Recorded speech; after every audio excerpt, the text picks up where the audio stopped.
Artesian art gallery में, जो कि ITO पे है। जो आज हम जिस बारे में बात करने जा रहे हैं वो सोलो एग्जीबिशन लगी हुई है डॉक्टर जसविंदर कौर की, जो मेरे साथ हैं, जो कि पंजाब से आए हैं। और स्टोरी जो इलाबरेट करती है, जैसे कि मेरे पीछे एक आपको नाम दिख रहा है, पूरी की पूरी जो गैलरी है वो इन्हीं के आर्टवर्क से भरी हुई है।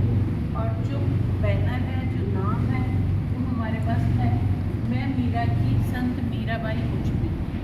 इस पूरी वर्डिंग को समझाने के लिए हम जसविंदर जी से बात करेंगे, क्योंकि ये एक अलग ही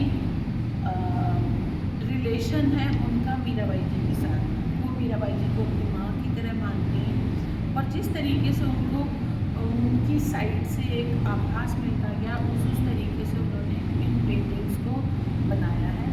तो जसविंदर जी, ये जितनी भी पेंटिंग्स हैं, जैसे मैं आपसे बात करती हूँ कि ये पेंटिंग्स आपको आभास, आपको एक पहले इशारा मिलता गया कि आपको ये चीज़ बनानी है, या मैं कहूँ कि आपकी माँ के साथ एक जुड़ाव है, उस चीज़ को एक्सप्रेस करने के लिए आपने ये पूरी एग्जीबिशन किया। ये पूरा जो है यहाँ पे कैनवस बनाया है। तो एक ही कैनवस में आपने बहुत सारे स्टेजेस ऑफ लाइफ उनके समझाए हैं। मैं चाहूँगी कि आप अपनी साइड से अपना और मीराबाई जी, जिनको आप अपनी माँ मानते हैं, अपना एक रिलेशन उनको एक्सप्रेस करें।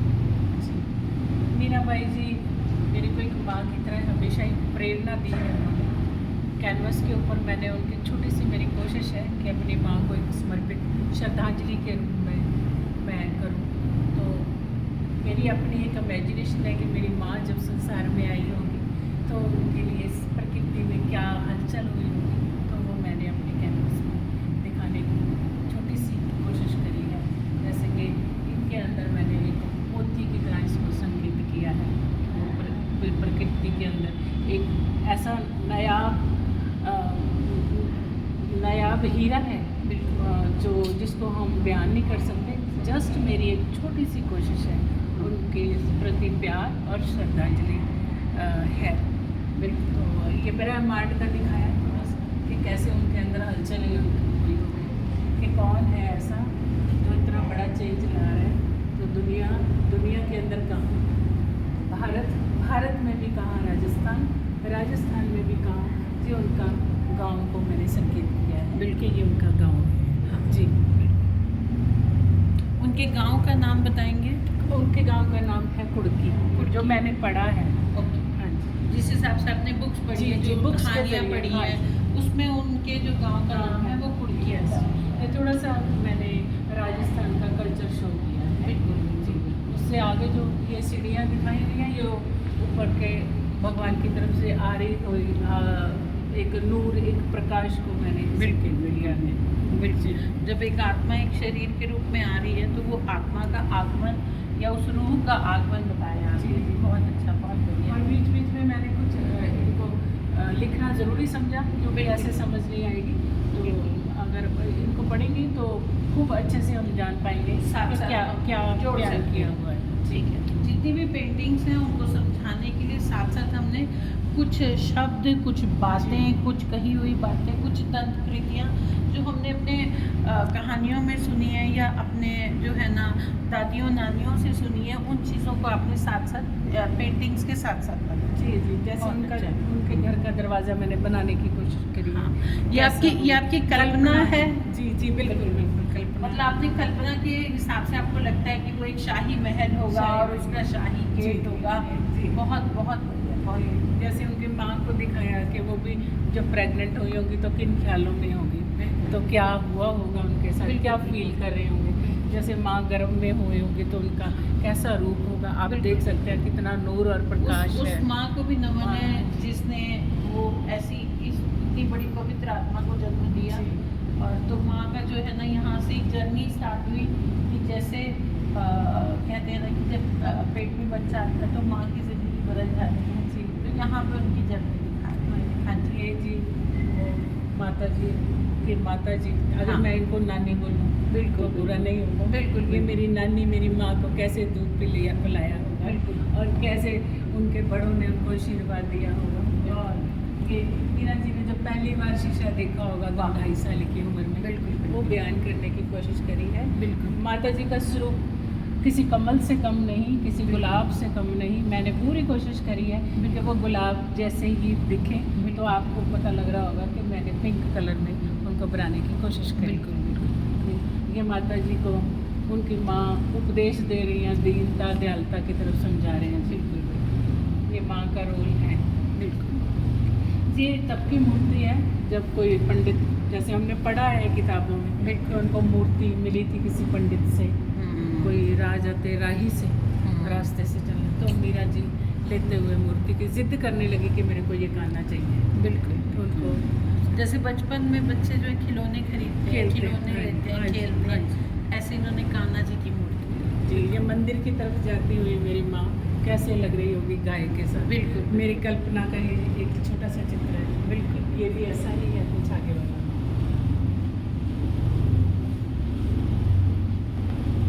यहाँ पे देख सकते हैं ये माता जी थोड़े से बड़े और कृष्ण जी की पूजा करते हुए।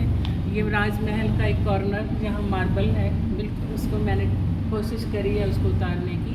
ये उन्हीं की पावर है जो मेरे से काम करवा रही है, मेरी ताकत नहीं कि मैं उसको दिखा दूँ। ये पक्की भी ऐसे ही है, माता जी ने लिखा कैसे होगा बैठ के, जो हम गीत गाते हैं उनके भजन गाते हैं, कहीं तो बैठ के उकारे हो गए उन्होंने। बिल्कुल। तो एक राजमहल की उनकी सखी उनको हवा मारते हुए, पसीना आ रहा होगा तो कैसे उनको हवा मार, मेरी एक कल्पना है ऐसी। तो ये भी कुछ ऐसे ही है, आप देख सकते हैं अपनी कल्पना से कि क्या हुआ होगा। जो कि वो कृष्ण के उसमें बांसुरी में और उसमें खोए हुए हैं, वो बात बहुत बहुत प्यारी, बहुत बढ़िया। इसी में भी मैंने लिखा है ना जी, ठीक है। आप देखिए उनकी कहीं लिखा है उन्होंने, कहीं देखी रे घनश्यामा मोर मुकुट पीतांबर सोहे, कुंडल झलके कान्हा सांवरी सूरत पर चित्त विराजे, किस्सो लागे मेरे प्राण। आगे बढ़ सकते हैं आप। जी, ये उस टाइम की है जब वहाँ के बच्चे माँ के साथ जाते हैं। ये उनको एक शो किया हुआ है मैंने, राजघराने के बच्चे।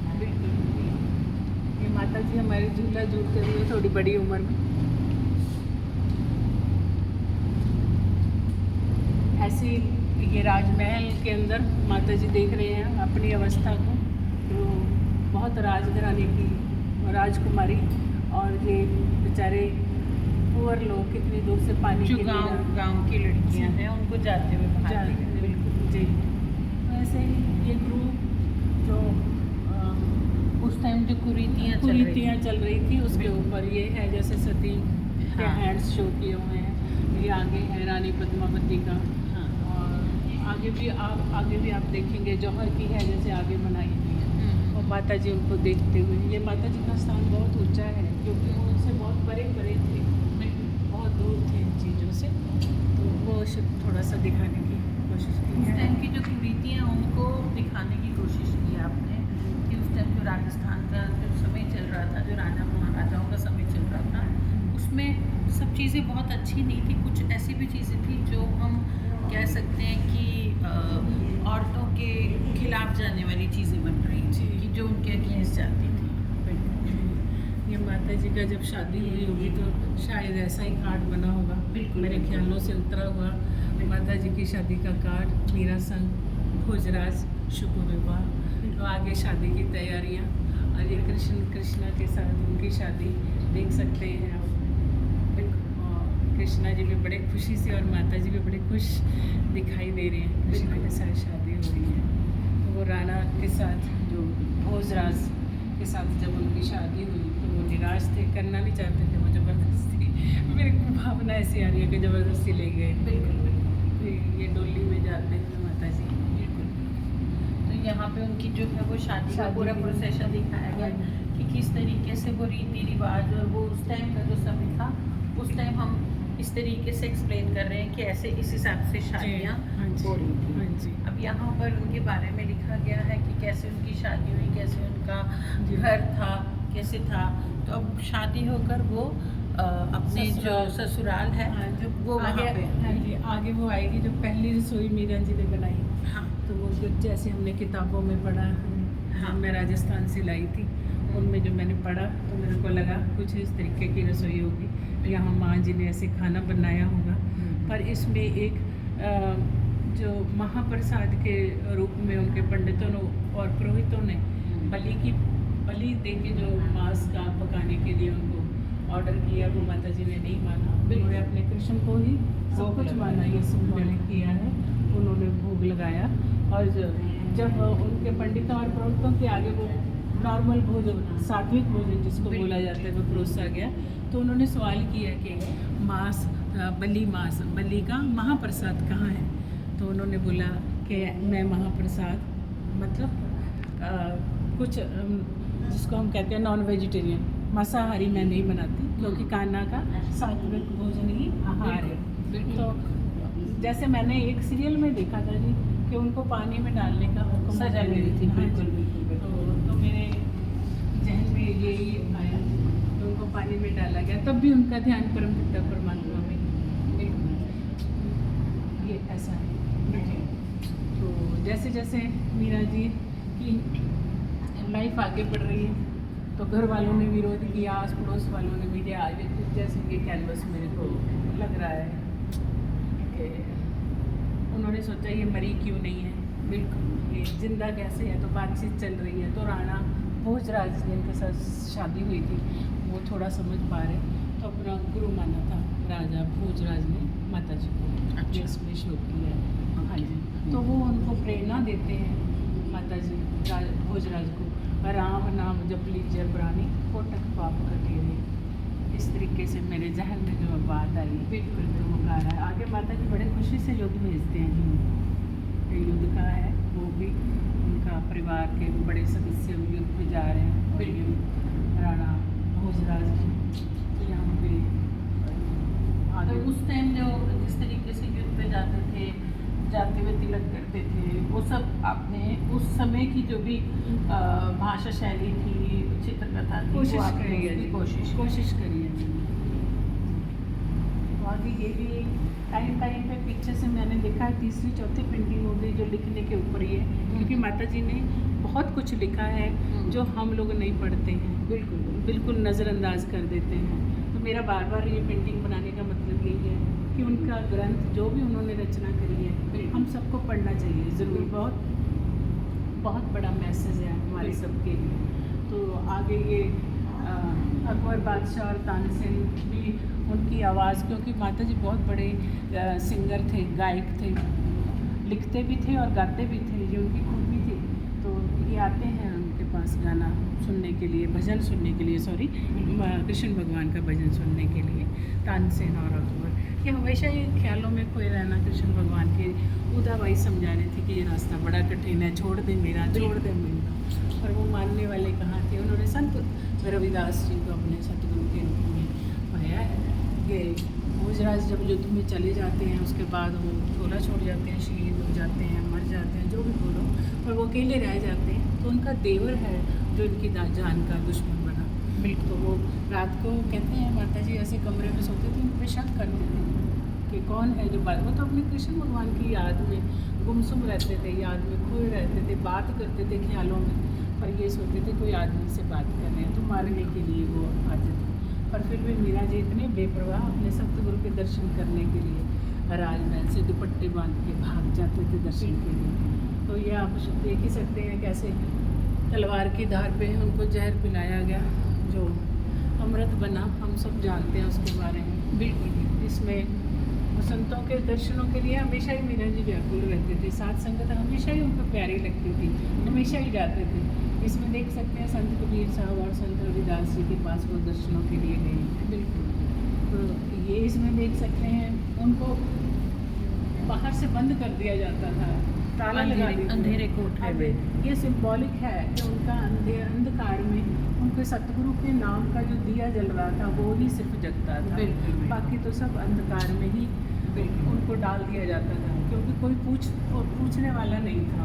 बिल्कुल। फिर वो उनके ही देवर थे जो भोजराज के भाई जो थे, और बाद में आए हैं उनके छोड़ने के युद्ध में जो शहीद हो गए थे उनको छोड़ने के बाद इन्होंने बहुत अत्याचार किया माता जी के ऊपर। हाँ। ये सांप पिटारे में बंद करके बोला कि आपके लिए 9 लखा हार भेजा है राणा ने। नौकरानी के हाथ भेज दिया, जब देखते हैं तो वो सोने का हार, जेवरों का हार ही निकलता है। हार ही निकलता है, ऐसा है। तो इस तरीके से उनका फिर यहाँ से एक अध्याय गृहस्थी का ख़त्म हो जाता है, फिर अगला अध्याय शुरू हो जाता है। तो वो फिर मेवाड़ चित्तौड़गढ़ छोड़ देती हैं, अपना ससुराल छोड़ के वृंदावन की तरफ चले जाते हैं। वहाँ की प्रकृति उनको इतना चाहती है, मोर रास्ता रोक रहे हैं कि मत जाओ। तो फिर उन्होंने ज़्यादा टाइम अपना भजन, सिमरन, ध्यान, साधु संतों की सेवा में ही निकाला है। हमेशा ही कृष्ण की याद में खोए रहते थे। आप पेंटिंग में देख पा रहे हो, ये जो वो ध्यान में बैठती थी तो ऊपर उनके हाथ, सिर के ऊपर हमेशा भगवान का हाथ होता था। ये देखिए, आगे भी देखिए, वो ऐसे जंगलों में रही हैं, वृंदावन के जंगलों में बताया जाता है। ये हमने देखा नहीं है पर हमने पढ़ा है और मेरी श्रद्धा है उनको उतारने की। बिल्कुल बिल्कुल बिल्कुल। ये कुछ उन्हीं के बारे में कोशिश करी है लिखने की। अगर कोई पढ़ना चाहे तो ज़रूर पढ़ सकता है। बिल्कुल। जैसे ये बड़ का पेड़ बताया है, बड़ के पेड़ में भी कृष्ण भगवान उनको दर्शन देते थे। बिल्कुल। हाँ जी, बहुत सारे मैंने हेल्प ली है जी, गूगल से भी मैंने काफ़ी हेल्प ली है। बिल्कुल। वही सभी की सेवा ही है। बहुत पेंटिंग्स जो है, मतलब आप ये कहना चाह रहे हैं कि आपकी जो रेफरेंसेस हैं हाँ वो जी, गूगल से भी हाँ लिए जी, हैं। हाँ जी, बिल्कुल। हाँ जी, मानती हूँ। बहुत अच्छा है, बहुत हाँ अच्छा जी, है। हाँ जी। तो ये उनको लगता है कृष्ण भगवान मेरे से रूठ गए हैं, तो वो मना रहे हैं ख्यालों में, बिल्कुल। मोर का पंख उठा के उनके कान में मारने की कोशिश कर रहे हैं। ये मीरा प्रेम दीवानी नाचती हैं, हम अक्सर सुनते ही हैं। तो ये वो अवस्था है जब हम अंदर जाकर उस नाद के साथ जुड़ जाते हैं, एकाकार कर लेते हैं, तो फिर हम उस निराकार को पा लेते हैं। ये वही एक अवस्था को मैंने बयान करने की कोशिश कर ली। जब हम अनाद के साथ जुड़ते हैं तो निराकार से हमारा प्यार होता है, तो हम उस निराकार का रूप ही बन जाते हैं। बिल्कुल। मीरा जी की भी कुछ ऐसी ही अवस्था ली है। तो ये सब भी एक ही रूप है, दोनों एक ही रूप है, एक ही जगह पे लिपटे हुए हैं, कोई फ़र्क नहीं है। मीरा कह लो, कृष्ण कह लो, प्यार कह लो, एक ही रूप है। उन्होंने अपने उस रूप को, उस कृष्ण को, उस भगवान को या अपने प्रियतम को उन्होंने पा लिया, और उनकी जो जर्नी थी वो उन्हीं में लीन होकर, उन्हीं में विलीन होकर कंप्लीट हो। जी, कहते हैं मीरा जी मूर्ति में समा गई थी। तो मेरा अपना सोचना है कि ऐसा नहीं हुआ होगा। मेरे को ऐसा, मैं सोचती हूँ कि ऐसा नहीं है। वो हमारे जैसे इंसान थे और कैसे उस मूर्ति में समाना मेरी समझ से बाहर है, इसलिए मैं उसके बारे में कुछ पेंटिंग नहीं बना सकी। तो ये उनके कुछ भजन हैं, उनके भजनों के आधार पर मैंने कुछ कोशिश करी है पेंटिंग बनाने की। उनका भजन है एक, नदियाँ गहरी नाव पुरानी, अंधकार के अंदर हमारी जो नाव है वो डूबी हुई है, प्रभु तेरे बिना कौन हमको पार उतार सकता है, उसको किया। ऐसे ही वो अपने सतगुरु के इंतज़ार में, हमारा सतगुरु बेगा आजियो जी, हमारी सुखरी सी वो आजियो जी।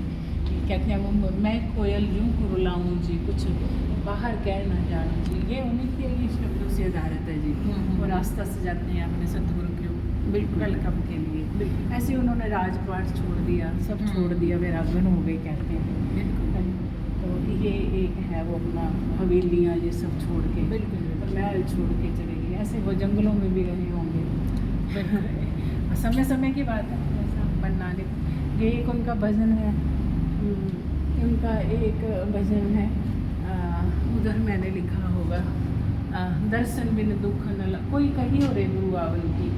ये भजन है उनका, कोई कही हो रे गुरु आवन की मन भावन की। वो रास्ते पे आहट लगाए हुए हैं कि प्रभु कभी तो आओ, कोई तो बता दें उनका मैसेज। ऐसे वो आंखें बंद है, नींद डली नहीं आवे सारी रात, किस विदा होए प्रभात। ये उनको नींद नहीं आती। आशिकों को कहाँ नींद, जो मालिक के भक्त प्यारे होते हैं उनको नींद नहीं आती। ये उन्हीं को थोड़ा सा मैंने दर्शाने की कोशिश करी है उनकी कृपा से। और ये भी ऐसा ही है, ऐसे ही है, बेचैनी की एक अवस्था, सोच की एक अवस्था कि कब मिलाप होगा, कब मिलाप होगा, कब मिलेंगे प्रभु। ऐसे ये जहर पीने का एक ख्याल आया तो वो उतारने की कोशिश करी है। बिल्कुल सभी को आप पढ़ सकते हैं, बड़े अच्छे से हमने लिखने की कोशिश करी है। बिल्कुल। राणा जी तैं जहर दियो मैं जाने, जैसे कंचन कहते अगन में निर्कल बारा वाणी। आप पढ़ेंगे तो पता चलेगा कि ये क्या होना है। बिल्कुल ऐसे वो घर छोड़ के जब जा रही हैं, वो एक ख्याल आया था वो उतारा। बिल्कुल वो संत रविदास जी के पास गए होंगे तो ये ख्याल आया, ये बिल्कुल। उतार दिया। फिर जब वो एक ही रूप हो गए, गुरु और शिष्य में कोई भिन्न भेद नहीं रहता। जैसे गुरबाणी में आता है, जैसे जो गुरु है वो पारस होते हैं, हाँ। तो वो अपने जीवों को भी पारस कर लेते हैं। बिल्कुल बिल्कुल। तो वो मेरे ध्यान में आ रहा था, तो ये शायद इसलिए ये पेंटिंग बिल्कुल। वो अपने जैसा ही बना लेते हैं। बिल्कुल ये भी ऐसे ही कुछ भजन है। तो उन्होंने सारा कुछ त्याग दिया कि उन्होंने कहा मेरा राम नाम के बिना दूसरा कोई नहीं है। अब तो मेरा राम नाम दूसरा ना कोई, माता छोड़ी पिता छोड़े छोड़े सका भाई, साधु संग बैठ बैठ लोक लाज कोई। बहुत कुछ लिखा हुआ है, उनको पढ़ना चाहिए। किसी ज़माने का ये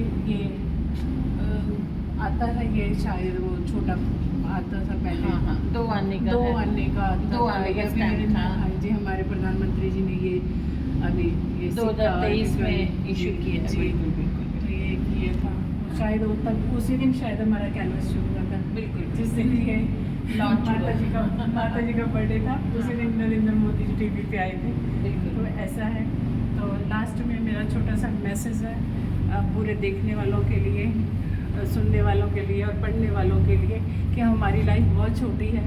हमारे को एक टारगेट दिया गया है 60 70 80 साल का। जब जन्म ले लेते हैं वो समय शुरू हो जाता है, घंटियाँ बजनी शुरू हो जाती हैं, डार्क है, बहुत निकल गया है, बहुत कम रह गया है। इस लिमिटेड टाइम के अंदर हमको प्यार को महसूस करना चाहिए, प्यार पाना चाहिए उसको, जो मालिक जिसकी कृपा से हम इस संसार में आए हैं। बिल्कुल बिल्कुल। वो अगर हमने सब कुछ पा लिया, हमारे हृदय में प्रेम नहीं है, प्रभु प्रेम नहीं है, तो हमारा जीवन व्यर्थ है। आए या ना आए बराबर है। और ये ज्ञान तभी होता है जब उसकी कृपा होती है। ये उन्हीं की दया का सदका है ये इतना बड़ा 67 मीटर का लगभग रोल बन के तैयार हुआ है। ये मेरे सतगुरु ने मेरे को बख्शा है, उनका पल पल शुक्रगुजार हूँ। जी।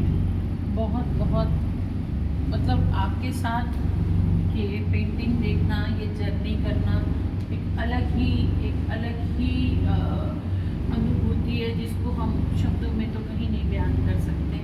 और बहुत ज़्यादा हम उस चीज़ों में नहीं जा सकते, क्योंकि ये एक आपका उनके प्रति प्यार है, आपका उनके प्रति एक श्रद्धा है, आपकी उनके साथ जो कनेक्शन है वो किसी और का नहीं हो सकता। बिल्कुल आपके एक्सप्रेशंस हैं। जी, जी। तो मैं आपको बेस्ट विशेस देना चाहूँगी।